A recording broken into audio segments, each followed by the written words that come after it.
first of all, if you don't already have this menu up, type /reload and you'll get a menu, and you can either join Team White, join Team Black, or start game with this menu in the bottom left.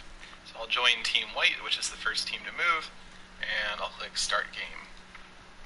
Now it's White's turn to move. So every piece that has valid moves is now highlighted or outlined. And if I sort of hover over that piece of square, that square will turn green. You'll notice that since like the king is pinned in, it doesn't have any valid moves, and if I hover over it, the square doesn't do anything.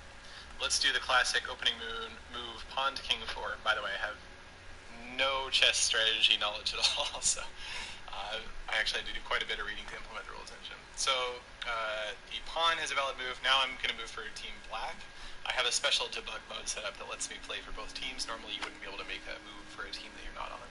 So here's this knight, which is a spider jockey. He'll move over here. So now I can move, the queen is no longer pinned, so I can move the queen out. So let's go ahead and do that. And yeah, so just make some more moves.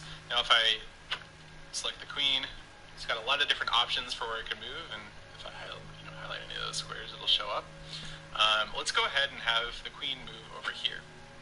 Now this puts black in check, and you can see that in the text. There's also a little thing that popped up in the middle of the screen.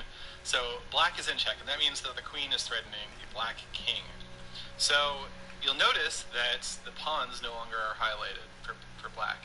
It's because they can't move. You're not allowed to make a move that leaves your king in check, or would put your king in check.